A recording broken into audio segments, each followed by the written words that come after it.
Queridos irmãos e queridas irmãs, louvado seja nosso Senhor Jesus Cristo, nosso Mestre de todas as horas. É uma alegria muito grande estarmos novamente aqui para falar sobre o pensamento espírita. Me perdoe a voz, que eu estou saindo de uma gripe, ainda estou um tanto quanto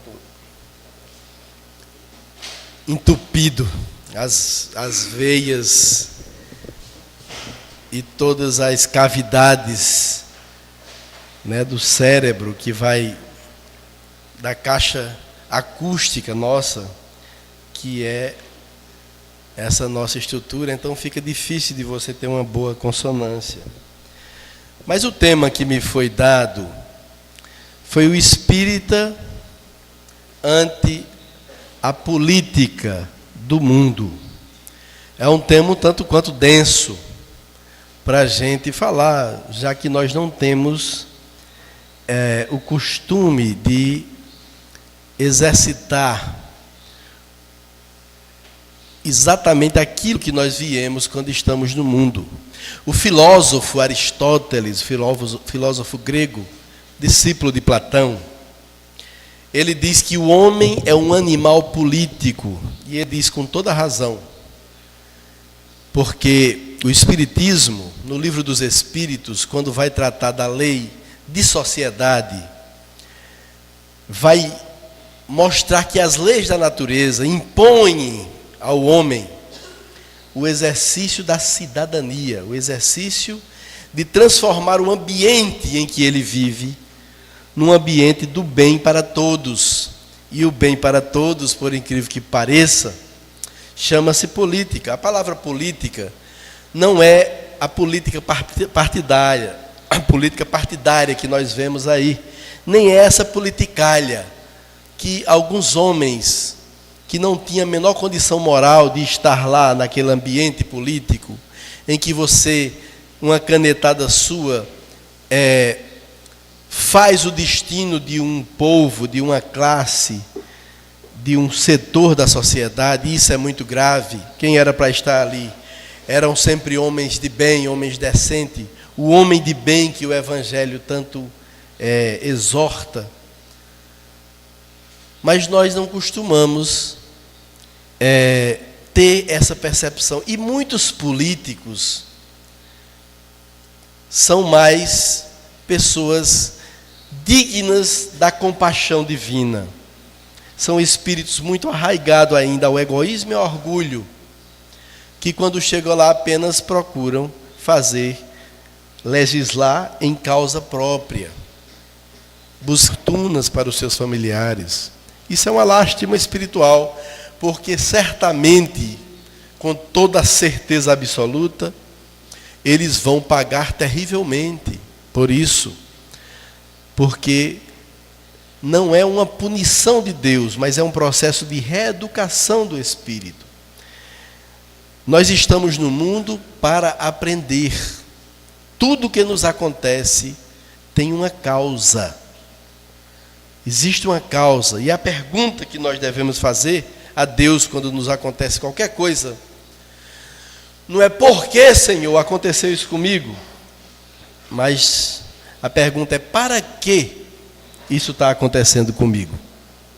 Então, a nossa função como espíritos reencarnados, que todos nós somos, é uma função de cidadãos. Nós somos cidadãos. Nós vivemos numa sociedade e temos responsabilidade uns com os outros. Quando nós vemos essas chuvas derrubando pequenos barracos, pessoas sofrendo desgraçadamente, nós temos uma parcela de culpa, porque muitas vezes nós votamos errado. Nós votamos por interesse, por amizade. Isso é uma lástima. E nós vamos responder espiritualmente quando desencarnarmos. Isso todo mundo fique bem claro. Isso está no Livro dos Espíritos. Porque se a sua atitude foi de levar para aquele indivíduo ao poder, que não tinha a menor condição, porque ele lhe deu uma benesse qualquer, um emprego para o seu filho, E às vezes até R$10, R$50 em uma camisa com a cara bem bonita dele, estampada. Muita gente vota por conta disso e se compromete espiritualmente. Porque todas as desgraças que aquele homem for cometer, o dinheiro que ele vai precisar desviar para pagar exatamente aquele dinheiro que ele investiu nas feiras que deu, nos empregos que conseguiu para você, tudo tem um custo. Tem um pensador brasileiro chamado Delfim Neto, que ele diz que não tem almoço de graça. Quando uma pessoa lhe chama para almoçar, não é gratuito. Não existe essa possibilidade. Não existe almoço de graça. Isso ele diz no ambiente empresarial, que quando o Banco do Brasil chama um empresário para almoçar, né, Clóvis? Ele já vai sabendo que naquele almoço que o banco vai pagar, o gerente vai pagar o almoço para aquele empresário, está toda uma gama de negócios que vai ser feito com aquela empresa. As contas dos funcionários, o dinheiro que ele vai emprestar, quer dizer, o banco vai crescer muito por conta daquele almoço. Então não há almoço gratuito. Como não há nenhuma atitude desses infelizes que procuram negociar votos, aquilo não é o dinheiro dele. Ele está investindo agora, mas vai tirar lá na frente das costas da população. E quando você vê que aquelas pessoas estão embaixo de marquises, estão sofrendo, que a gestão pública poderia ter abraçado aquelas famílias, ajudado, e não fizeram porque não tinha recurso, porque o recurso foi desviado, você também foi culpado. E você vai responder no mundo espiritual pela a cobrança da sua própria consciência. Não vai ser ninguém que vai chegar para você, você vendeu o seu voto. Não. A sua consciência vai ver que aquela sua venda de voto traduziu-se na desgraça de outras pessoas, e você fica linkado àqueles que estão em sofrimento, sentindo-se também num processo de culpa dolorosa. E às vezes, dependendo do tamanho da culpa, você precisa reencarnar com problemas sérios, em lugares de miséria, em países outros, em que a miséria é muito grande. Então, quando se fala do homem de bem, vocês deveriam ler. É uma leitura que eu acho que toda noite nós deveríamos ler, que é o Homem de Bem, do Evangelho segundo o Espiritismo. E eu vou ler um pequeno trecho para vocês, só para a gente se situar o quanto é grande. Esse texto do Homem de Bem foi feito por Allan Kardec, mas Allan Kardec é um espírito da falange do Espírito Verdade. Então ele começa a falar: o verdadeiro homem de bem é o que cumpre a lei de justiça, de amor e de caridade na sua maior pureza. Primeira frase, ele começa abrindo com isso aqui. O verdadeiro homem de bem, aqui não é espírita, católico, evangélico, protestante, budista, não. É o homem de bem. O verdadeiro homem de bem é o que cumpre a lei de justiça, de amor e de caridade na sua maior pureza. Se ele interroga a consciência sobre seus atos, a si mesmo perguntará se violou esta lei. Que lei? De justiça, de amor e de caridade. Se violou esta lei, se não praticou o mal, se fez todo o bem que podia, se desprezou voluntariamente alguma ocasião de ser útil, se ninguém tem qualquer queixa dele, enfim, se fez ao outrem, ao outro, tudo o que desejara lhe fizesse. É a regra de ouro do Cristo, fazer ao outro aquilo que desejamos que o outro nos faça. Aqui está a base de toda a vida do homem na terra. Tem alguns companheiros nossos que, antes de ser homem de bem, querem ser santos. E o caminho não é bem esse que a espiritualidade traçou. O caminho é primeiro a gente ser homem de bem, porque nós vivemos numa sociedade, nós somos seres, o livro dos Espíritos, somos seres gregários. O homem é um ser gregário. O que é ser gregário? É que vive agregado numa sociedade. Nós dependemos uns dos outros. Eu estou vestindo essa camisa, mas essa camisa não fui eu que fiz. Alguém colheu o algodão. Alguém plantou o algodão. Alguém colheu o algodão. Alguém vai despopar o algodão. E alguém vai pegar, transformar aquele algodão em fios. Isso tudo, há toda uma cadeia que inclui muitas, milhares de pessoas numa simples camisa. E alguém vai fazer o tecido, e o tecido, depois que está pronto, alguém vai costurar, vai desenhar, vai ter o que vai desenhar a camisa. Vai ser assim essa camisa, camisa polo, tarará, tarará. Outra pessoa vem, corta, leva, as costureiras vão costurar aquilo tudo direitinho, e ela vai sair pronta. Milhares de pessoas foram envolvidas no processo. Outros vão pintar as estampas, as cores. E outros vão vender. E lá eu fui e comprei lá. Nem fui eu, foi Raquel que comprou para mim, porque camisa rosa para um sertanejo fica até esquisito, né? Mas a mulher que manda, e a gente faz com muito carinho, com muito amor e devoção. Não é não, Clóvis? Hein, Tosca? Então, a gente chega... Isso é uma coisa, mas tem o óculos, tem o outro, tem as roupas íntimas, tem a sandália que você calça, tem a comida que nós comemos. Não há como você viver só. Inclusive o Livro dos Espíritos, na pergunta 766, diz que se a gente for inventar de viver só, é o abuso do egoísmo na última instância. Aqueles que enclausuram, vão viver só. Ou então, mesmo que esteja na sociedade, acha que vive só. E em relação à política, nós temos responsabilidades. Outro dia eu estava no Facebook e um companheiro disse: eu não voto em ninguém. Não, primeiro um disse que votava nulo. Aí eu disse a ele, olha, as leis brasileiras, as leis eleitorais do Brasil, se você vota nulo, é a maior tolice que você pode fazer.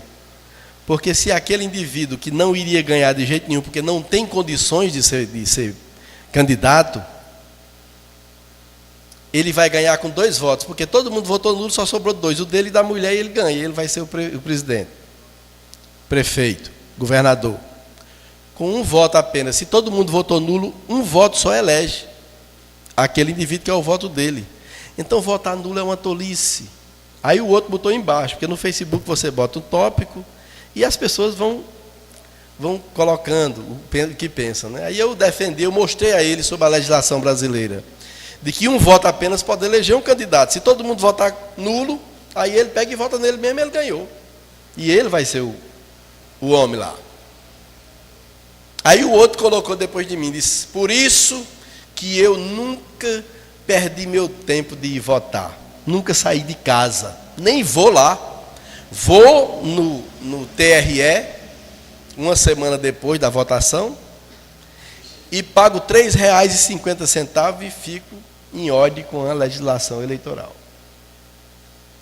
Eu disse outra tolice.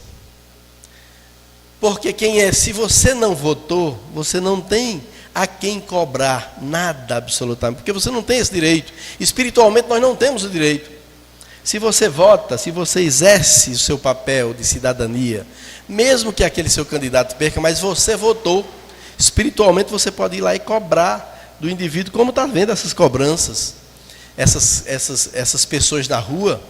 As pessoas acham que é errado, mas isso é a mão de Deus. Está no Livro dos Espíritos. Eu não sei nem se eu vou achar, mas hoje mesmo eu estava dando uma passada aqui, e aí ele vem falar sobre a lei do progresso. Ele diz que falando se alguém pode atravancar o progresso. Aí os espíritos dizem que é permitido ao homem deter a marcha do progresso. Não, o espírito responde não, mas pode entravá-lo algumas vezes. Aí quer pensar dos homens que tentam deter a marcha do progresso e fazer que a humanidade retrograde. Pobres seres, o Espírito Verdade responde, olha que coisa, pobres seres, que Deus castigará, estado pela torrente que procuram deter. Porque a natureza, as leis são todas muito parecidas. Você faz um desmatamento muito grande aqui, o que é que vai acontecer? Aquele rio vai acabar aquele curso do rio, porque as areias vão invadir o leito do rio, e ele vai ficar raso.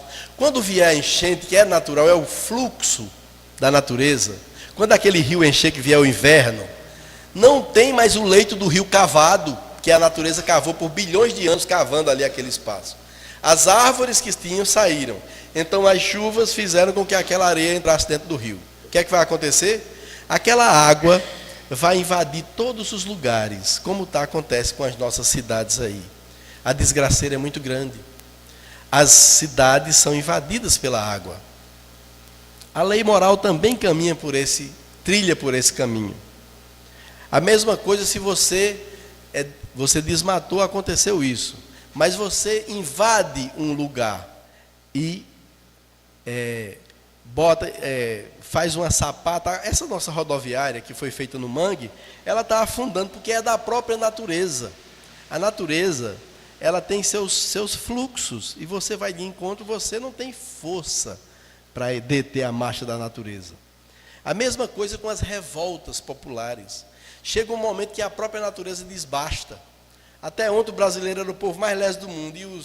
Eu vi um alemão fazendo uma crítica aos brasileiros, dizendo como é que o brasileiro numa marcha gay bota 1 milhão de pessoas na rua e o Brasil acontece essa corrupção e ninguém vai para a rua. E isso vai acumulando.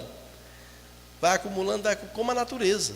Chega um dia que há uma rebordose na natureza, que todo mundo pensa que é o caos que está existindo. Não, mas para as leis de Deus, aquilo é apenas uma forma de reorganizar moralmente o país. Eu estava assistindo a TV Senado, eles votaram que o suplente do senador pode ser mulher, pode ser filho. Votaram e aprovaram. Aí o povo marcou essa ida para a rua. Quando marcou, eles foram lá ontem, isso anteontem, aprovaram essa lei desgraçada anteontem, que é 2 suplentes, que não é nem votado, é empresário, não sei o que e tal, financiador de campanha. Aí quando foi ontem, eles correndo, puxaram de novo aquela lei que eles tinham aprovado, desfizeram tudo, com medo do povo. Então há a mão de Deus em tudo isso. E só há uma forma do povo, que é quem bota eles lá, é o povo na rua. Ulisses Guimarães dizia, a única coisa que o político tem medo é do povo na rua. E é mesmo.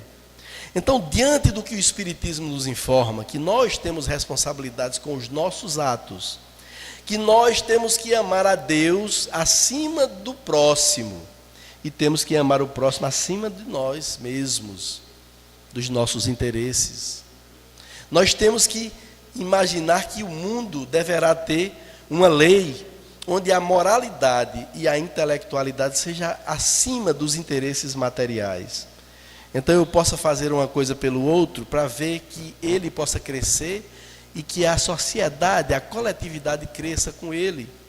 Isso é o amor ao próximo, o amor à sociedade.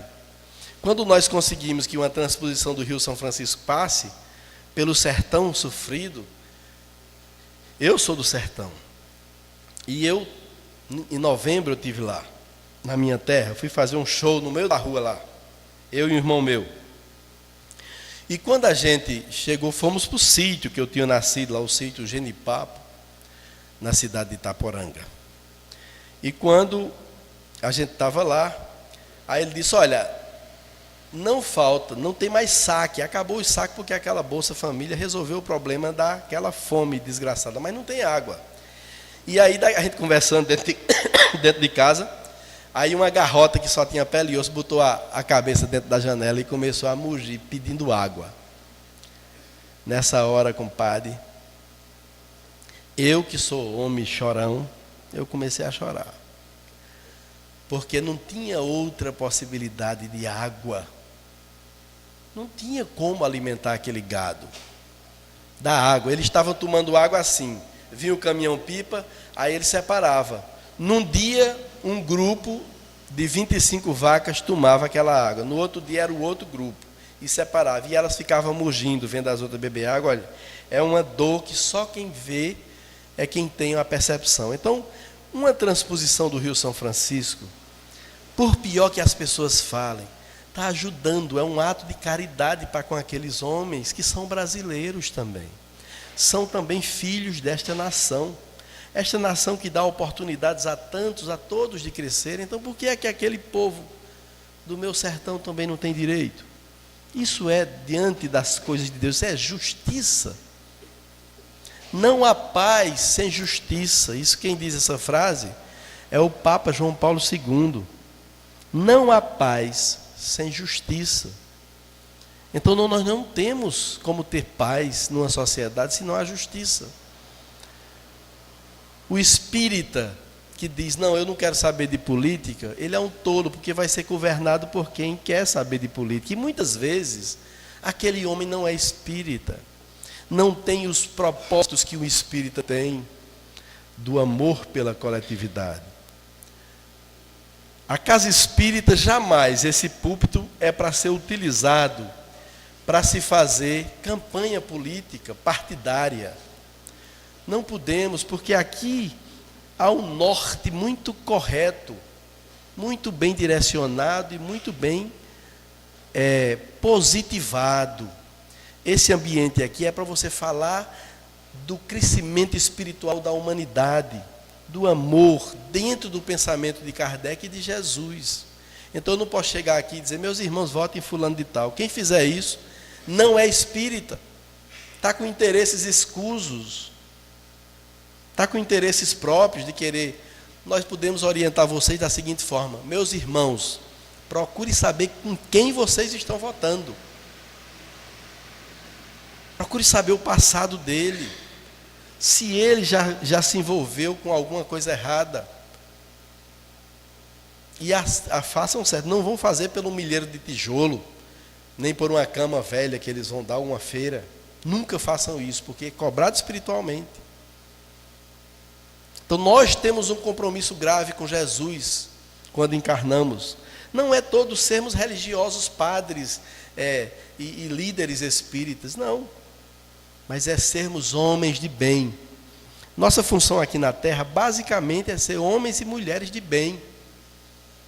Aquelas pessoas que vivem de uma forma que todas que olharem para ela, digam, ali tem essência, eu vou seguir o pensamento daquela pessoa, porque é uma pessoa justa, correta. Os espíritos que têm as pessoas corretas, mesmo aqueles que têm algum tipo de inimizade do passado, eles, quando vê que aquele indivíduo só faz o bem, eles não têm mais o que falar dele.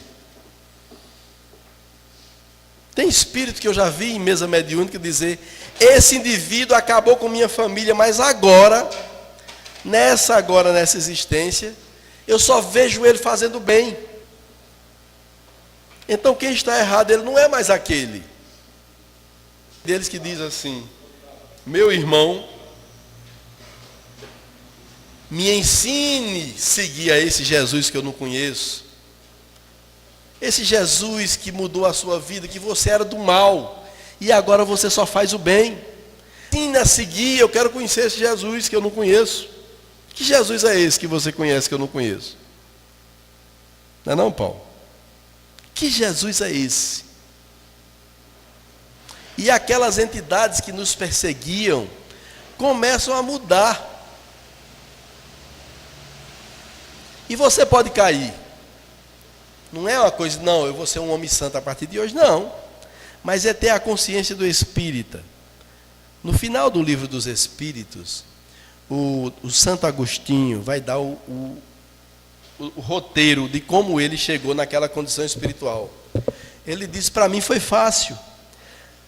Toda noite antes de dormir eu dizia, meu Deus, me ajuda a ver durante o dia se eu fiz mal a alguém, se eu ofendi um irmão meu, se eu deixei de fazer o bem que me foi ofertado, aquela possibilidade.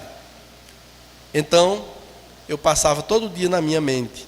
E se eu tivesse ofendido alguém, que mesmo que eu não tivesse sabendo que eu tinha ofendido, no outro dia de manhã, eu ia logo cedo pedir perdão àquela pessoa.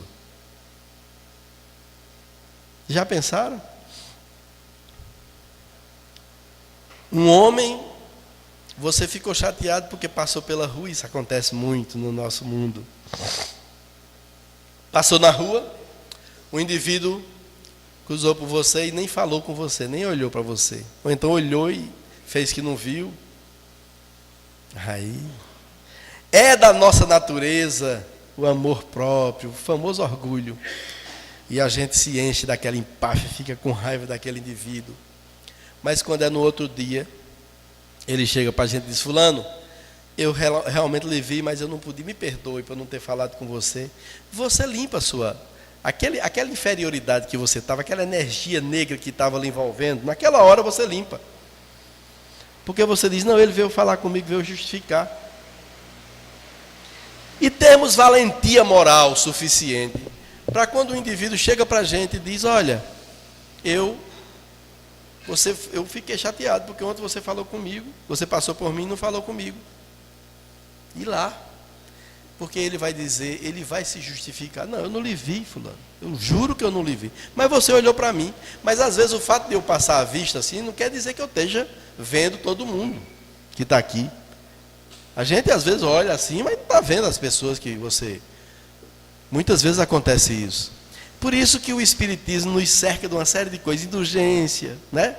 Compaixão, se alguém fez o mal, perdão das ofensas, porque você começa a ser uma pessoa sem energia negativa, uma pessoa leve, light, cheia de alegria para dar, uma pessoa que consegue levar a alegria, como São Francisco de Assis diz naquela oração lindíssima, né? Onde houver tristeza, que eu levo alegria, onde houver ódio, que eu levo amor. Então, ser essa pessoa leve em todos os sentidos. E quando nos aparecer um momento de fazer uma administração coletiva, seja numa associação espírita, seja num condomínio, que você seja uma pessoa que vai participar daquele conglomerado, que vai administrar, ou que você seja vereador, que você seja prefeito, que você seja político, em algum ponto, que você tenha a consciência pura. Saiba que aquele dinheiro ali não é seu, é da coletividade. Saiba que todas as ações que você for fazer ali não é para beneficiar uma pessoa só porque ele tem os olhos azuis, lindos, mas porque tem que beneficiar a coletividade e não uma pessoa em detrimento das outras. Por isso que é difícil administrar. Não é fácil em nenhuma das condições humanas. Pode perguntar a qualquer um. Clóvis já foi gestor há muito tempo. Sabe o quanto é difícil você gerir uma empresa. Você está à frente de uma empresa, tomar decisões. E muitas vezes você vai ser taxado das piores coisas, mesmo que você tenha feito a coisa correta. Porque o ser humano, ele é muito passional. Ele acha que só tem direitos dele. Então você não dá um emprego a fulano de tal porque ele não tinha a menor condição. Você zelando pelo pensamento público, chega uma pessoa: não, isso é sobrinho de doutor fulano de tal, deputado federal, não sei das quantas, e vem com um bilhetinho, né? O deputado geralmente manda um bilhete: arranja um emprego para fulano aí. E você tem ali outra pessoa que é uma pessoa humilde, mas que tem um cabedal intelectual maior, se preparou, estudou bastante, é pobre, vem de uma raiz pobre, mas aí você fica com as duas entrevistas na mão: a do deputado e a daquela pessoa que tem mais méritos próprios, que vai ser melhor funcionário do que o do deputado. Muito embora o deputado vai, né, aquele jeitinho brasileiro. Aí é onde está a decisão do verdadeiro espírita. Você vai escolher qual?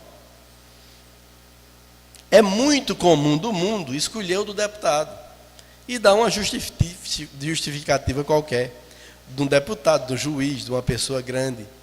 É muito comum dizer: não, mas você é uma pessoa de pedigree, diz mais isso, como se o outro fosse vira-lata. Quando você chama uma pessoa de pedigree é porque o outro não tem pedigree. E quem não tem pedigree é o quê? Vira-lata. O cachorro sem pedigree é o vira-lata. Aí, você tem pedigree, eu vi isso acontecer diversas vezes, mas Deus está vendo, e a existência terrena é muito curta, passa muito rápido. Quem tem acima de 60 aqui sabe que é assim, ó, passa ligeirinho. Quem está com 9 anos pensa que tem uma eternidade pela frente, 10 anos de idade, 14 anos, você diz: meu amigo, não chega a 18 mais nunca. Vai chegar a 100 e não chega a 18. Aí você completa 18, 20, 25, 30, faz assim, para 40 você fica se segurando para ver se não cai em 40, mas já passou. Aí 50, 60, e você fica olhando e, meu Deus, será que eu vivo até 80?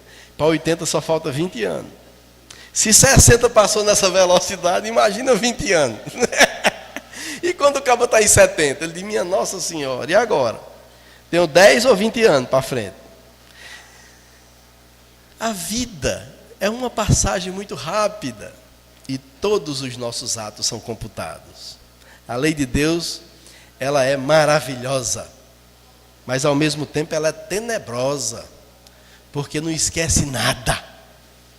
E quando você está desencarnando, isso aí tem inúmeros livros contando isso que eu estou dizendo a vocês aqui. Na hora do desencarne, você está desencarnando, que o seu cérebro é separado do cérebro espiritual, porque os dois vivem ligados células a célula, célula a célula. A célula espiritual é ligada à célula material. E aí quando há o desprendimento, todas as informações que estão no cérebro físico são transferidas. Tudo que se passou na sua vida, uma agulha que caiu no chão e você viu, vai passar na sua tela mental, tudo, a sua vida todinha. Da sua infância até o momento atual. E aí você vai ver aqueles momentos que você feriu, que você foi passional, que você foi parcial, que você agiu com injustiça. Você está morrendo. O seu corpo não tem mais como voltar para a terra para resolver o problema. Aquelas pessoas que são muito ligadas às coisas materiais fizeram uma fortuna, mas agora os herdeiros estão brigando, um matando o outro para ficar com tudo ali daquela herança. Diz que a pior coisa que você pode deixar no mundo é a herança.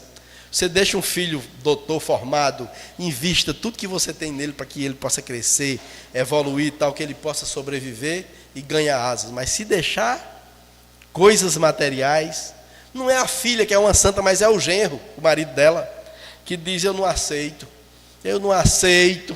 essa partilha, e começa a lhe chamar de desgraçado, infeliz, e você recebendo, você está desencarnado, e você está recebendo aquelas injunções de tudo que você deixou. Então o sofrimento é tão grande, que o indivíduo às vezes é obrigado a reencarnar compulsoriamente pela misericórdia divina. Ele vem como um autista, como um retardado mental, uma pessoa que tem a cabeça desse tamanho, com retardamento mental, inchaço, água dentro da cabeça, porque ele precisa se recuperar. Mas é a misericórdia divina que diz, ele não vai aguentar de tanta dor, vai enlouquecer. Antes que ele enlouqueça, vamos retorná-lo a um corpo em que ele passe uma existência todinha, sofrendo, reestruturando suas condições perispirituais do cérebro espiritual. E aquele indivíduo vem ali, ou com câncer, imediatamente ele reencarna, que é para ele se salvar daqueles problemas que ele deixou na terra. A vida é muito rápida, muito rápida. E o que a gente faz é um compromisso direto com o mundo espiritual. Por isso que nós temos responsabilidade com cada político, porque nós temos que cobrar dele, nós temos que concordar com essas pessoas que vão para as ruas, muitas vezes até agredidas são, como a gente vê na televisão. Nós temos esse compromisso do que é certo, não é fazer o que é errado, não, fazer o que é certo, o correto. Nós temos que dar nosso exemplo de hombridade, de homem de bem, para que esse mundo possa ter essa condição diferenciada, esse momento diferenciado. E eu queria mostrar para vocês agora, a partir de agora, uns links interessantes. Dr. Bezerra de Menezes, ele foi deputado federal. E na época, no final do século XIX, que Dr. Bezerra foi deputado, o rei era Dom Pedro II. E a América do Sul, pasmem vocês, Venezuela, Argentina, já tinham universidades federais de direito e de medicina. E no Brasil não tinha. As pessoas que iam se formar tinham que se formar fora do Brasil, ou então importavam os professores, para que os professores dessem aulas em alguns filhos da classe mais abastada, mais rica do Brasil.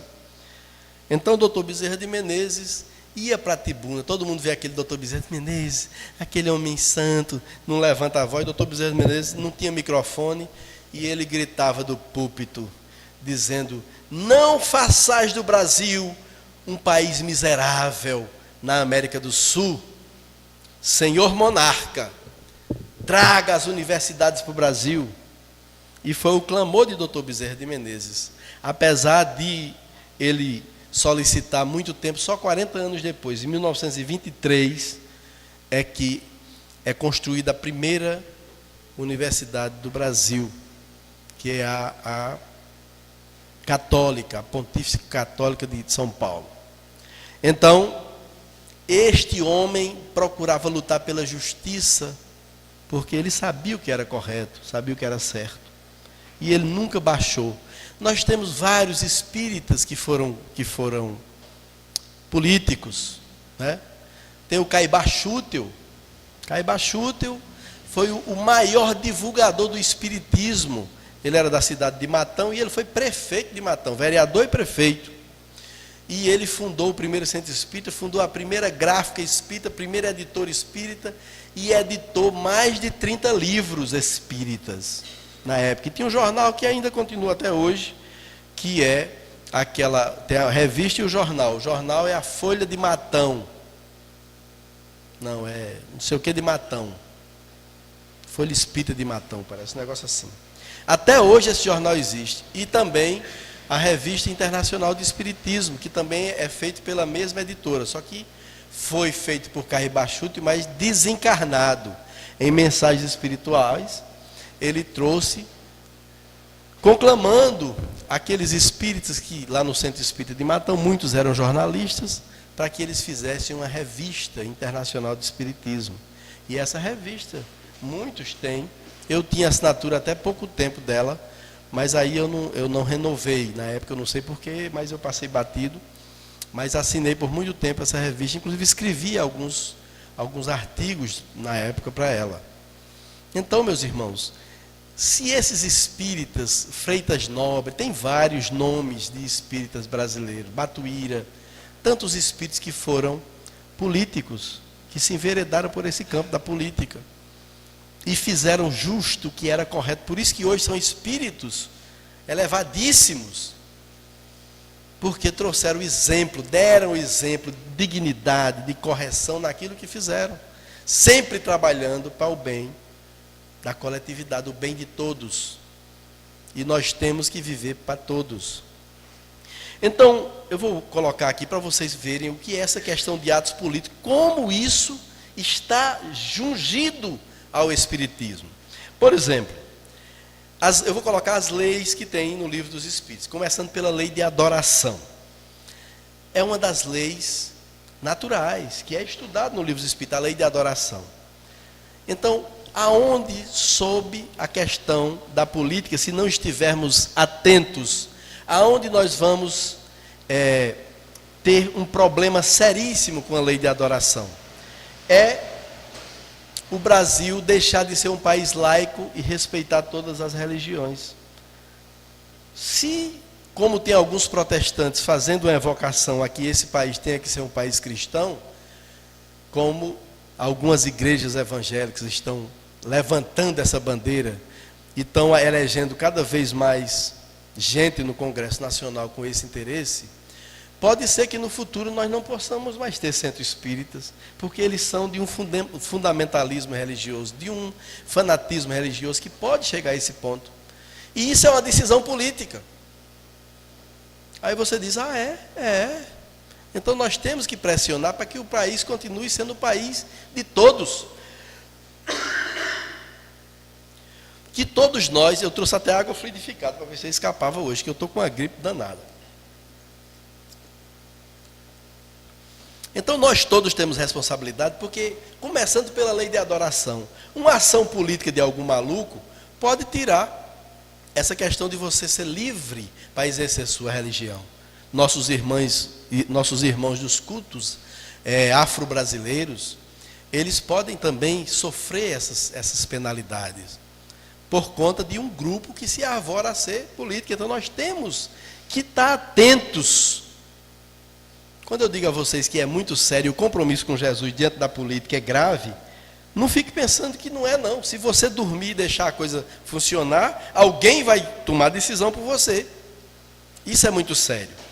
O segundo é a lei de trabalho. Aonde é que alguém pode afetar em relação ao trabalho? Então nós sabemos que através das leis que beneficia tanto o trabalhador como o patrão, que protege os dois lados, não para acabar com o patrão, porque se acabar com o patrão não tem mais trabalho. E se tirar os benefícios do trabalhador, vai voltar ao tempo da escravidão. Houve uma época em que se trabalhava 16 horas por dia, sem descanso. 16 horas por dia. Isso terminou em 1922, com a revolta que teve das mulheres em Nova York, aquela morte das mulheres, que é inclusive 8 de março. Esse 8 de março, que é o Dia Internacional da Mulher, porque as mulheres foram trancadas na fábrica e tocou fogo e morreu 108, me parece, 108 ou 107 mulheres que estavam naquela fábrica. Incendiaram a fábrica com as mulheres dentro. Mas isso fez com que a mulher tivesse uma força maior e todos saíram à rua. Então, na época, o governo teve que mudar as leis. E aí foram se ajustando, caiu para 12 horas de trabalho, depois 10, hoje 8. 8 horas por dia. Então há que estar na rua, há que fazer isso. Isso não é ficar dizendo, não, essas pessoas são irresponsáveis. Não são. Estão lá fazendo o que é correto. Lei da reprodução. Nós temos um problema seríssimo hoje acontecendo, nas votações, que é a questão do aborto. A lei de reprodução atinge diretamente o pensamento espírita. Porque se for obrigado, ou a pessoa puder abortar por qualquer coisa, isso vai virar uma festa. Porque existe uma indústria do aborto americana, que essas empresas, grandes empresas de coisa de beleza, que utiliza os fetos e faz aqueles produtos de beleza feminina através dos fetos. Você não sabia não, né? Mas muito produto que você utiliza no seu rosto para ficar mais bonito é feto de aborto lá dos Estados Unidos. Eles fazem aqueles produtos a partir de fetos humanos. De fetos humanos.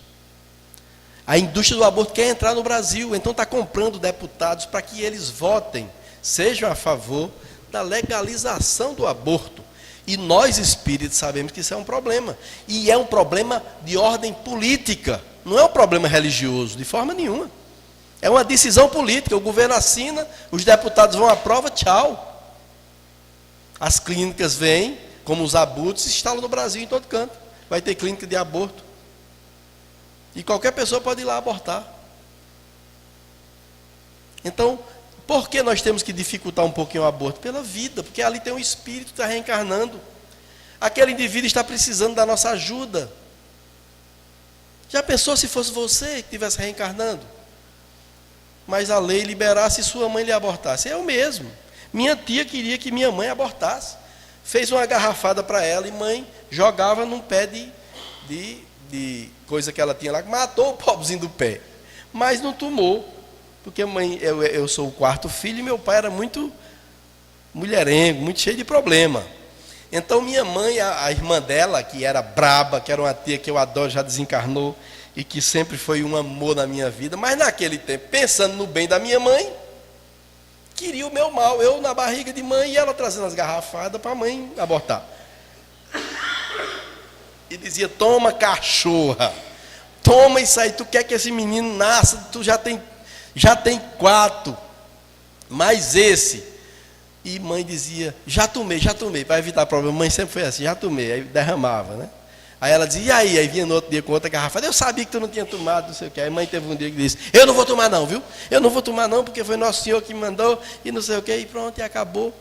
E eu cheguei ao mundo, mas poderia não chegar. Então, nos dias de hoje, tem um problema político que a gente tem que tomar partido.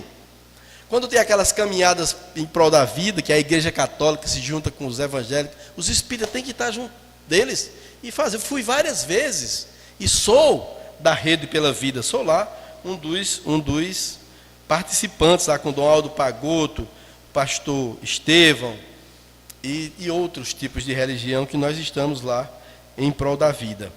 A lei de reprodução, para vocês terem uma ideia, o quanto a política tem um link importante diante do espiritismo. E isso aí você não está falando em partido político, não. Você está lutando pela vida, não está falando de nenhum partido político. Não é questão partidária. É questão de tomar uma posição cidadã, uma posição política. Porque essa palavra polis, política vem de polis, que é um termo grego que fala das cidade-estado. A tradução mais ou menos assim, cidade-estado, que eram as grandes cidades como Atenas. Então elas eram governadas pelo povo. Então havia o parlamento. A palavra parlamento é de debate. Parla. Significa falar na língua latina. Então o parlamento que havia, esse parlamento se decidia as coisas da cidade. Então vai calçar essa cidade, vai botar isso aqui, vai botar casa para aquele lado. Era decidido ali. Então se colocou a palavra polis. E a política vai vir de polis, porque quem participava daquela polis eram os políticos. Participava daquelas reuniões. Isso quando Roma invadiu a Grécia, aí Roma vai aperfeiçoar isso com suas legislações. Então, vai começar a fazer aquela estrutura do imperador, os governadores, e assim vai descendo a estrutura política. Então, nós temos que estar participando pela vida, compromisso com Jesus. A outra lei é a lei de conservação. Se nós não estivermos envolvidos com isso, tem a questão da propriedade. Existem vários problemas envolvendo a sociedade. De propriedade. Determinados lugares que a prefeitura pode fazer um trabalho para ocupação daqueles terrenos e distribuição de casas, melhorando as condições de vida. Tudo isso são ações que você cobra. Inclusive esses nossos a nova política do Brasil hoje são essa participativa, que tem aquelas reuniões com cada bairro, não é assim? A gente tem que estar participando disso. Não vai ser baixaria não, mas mantendo o pensamento espírita, orando por aquelas pessoas todas, mas dizendo, olha meu irmão, eu concordo, eu discordo com isso aqui, para você também participar do processo de bem-estar dos outros. Isso é fazer a caridade. A participação da cidadania é a caridade numa condição muito maior. Lei de destruição. Então vem a questão da guerra e da paz. Se um maluco desse como Hitler inventa de fazer uma guerra, quantas pessoas vão morrer? Nossos filhos vão ter que se envolver com a guerra. Então nós temos que estar atentos às coisas que acontecem. Nós somos responsáveis. E o Espiritismo nos diz que aquele nosso mal-estar em casa, aquela briga familiar, aquilo vai juntando uma energia negativa, que aquela energia vai tomando uma proporção muito grande. E aquelas irritações, discussões, brigas, aquilo ali vai somando e pode terminar numa guerra. Inclusive, quando foi ter a Segunda Guerra Mundial, a espiritualidade mais pedia, as mensagens de Chico Xavier na época, era para que nós pudéssemos mudar, evitar os conflitos dentro de casa, nas empresas, e orar pelo país, porque estava prestes de acontecer uma guerra muito triste. Terminou acontecendo. Em 1939, deflagrou-se a Segunda Guerra Mundial. Lei de sociedade, que são os direitos e deveres. As leis nossas ainda são muito injustas, que só premiam os que são muito ricos. Isso está errado. Diante do pensamento de Jesus, está errado. Jesus diz, eu vim para que todos tenham vida, e vida em abundância. Então não pode ser só para uma minoria.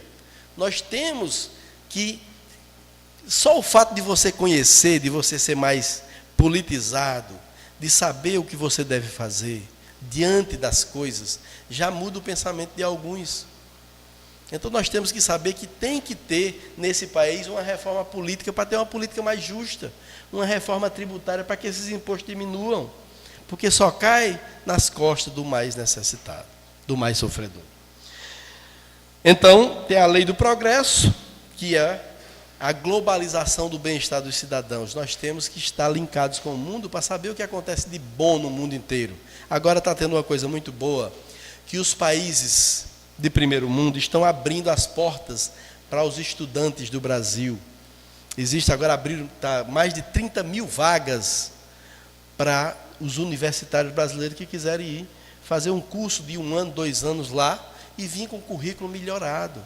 Isso na Espanha, na Itália, na França, Alemanha, Bélgica, Holanda. A Holanda me parece que foi quem abriu mais vagas, parece que é 15 mil vagas na Holanda.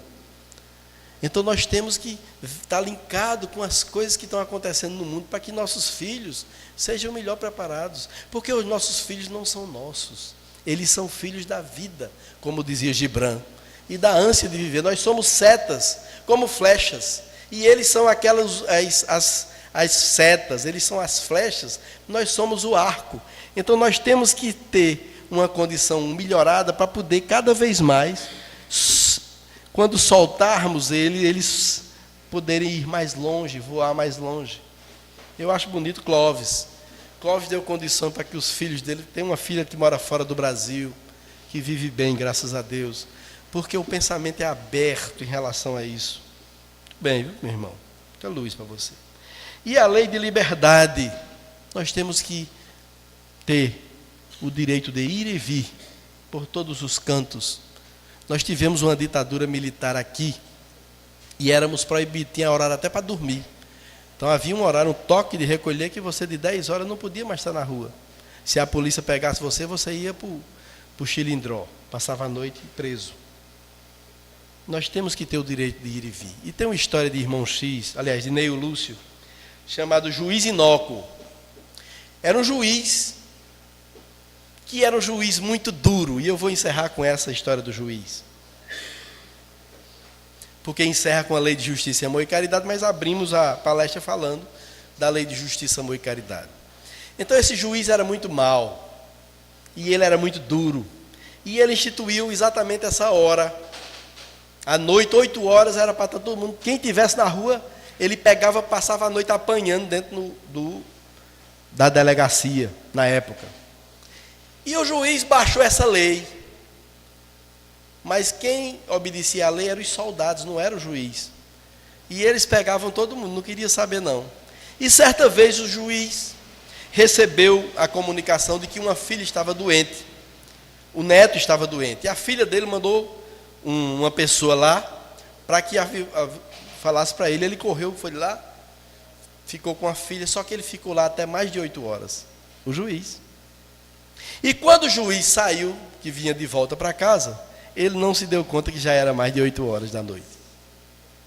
E quando ele vinha passando em determinado lugar, então, os soldados viram que ele estava na rua depois de 8 horas da noite. Então partiram para cima dele com aquela delicadeza. Foi logo na burdoada. E quanto mais ele dizia que era juiz, mais apanhava. Levaram ele para o Chilindró, jogaram lá, rasgaram a roupa dele, ele já seminu, já sofrendo aquela coisa toda. E ele, numa situação difícil, eu sou o juiz fulano de tal, meu Deus, eu sou o juiz, e ninguém queria saber, porque lá não tinha nem os superiores, só tinha soldadesca, né? E a soldadesca não queria saber. Quanto mais ele falava, mais apanhava. Quando raiou o dia, que lá para as tantas chegou o responsável, uma espécie de delegado. Aí o caboclo disse: ó, tem um caboclo aí que a gente pegou ontem, um malfeitor, e baixamos a buduna nele, até de manhã. E ele está dizendo que é o juiz fulano de tal. O cara disse: não, o juiz? Eu vou lá ver. Quando chegou lá, viu que era o juiz. Aí disse: excelência, não abra, não, tá, abra, pode abrir. Aí ele disse: mas me perdoa. Ele disse: não se preocupe, está perdoado. Tal. Foi para casa, trocou de roupa, tomou um banho, ainda todo inchado, foi lá para o tribunal e revogou aquela lei absurda que ele tinha colocado, porque sofreu na pele. E muitas vezes, por não sofrermos na pele, nós não sabemos o que é, e somos duros. Então nós temos que ver que a dor do nosso irmão é nossa dor. Quando está doendo nele, eu tenho que sentir que é minha dor. Isso é Jesus. Porque um dia, eu não ligo, foram na casa dele, levaram ele, mas ele não era eu, não era da minha família, não conhecia. No outro dia levaram o meu vizinho, Não era meu, também não liguei. No outro dia levaram o meu outro vizinho. E um certo dia pela manhã, chegaram na minha casa. E como eu não liguei para dor de ninguém, ninguém ligou para a minha dor. E eles me levaram. Para que possamos evitar isso, nós temos que lembrar que o nosso próximo é mais importante do que nós, que ele é a causa da nossa felicidade, da nossa redenção. Nós não temos como fazer caridade sem o outro. Como é que eu vou fazer a caridade sem o outro? Fazer a caridade para mim? O próximo é muito importante no pensamento de Jesus. E que Jesus esteja conosco hoje e sempre.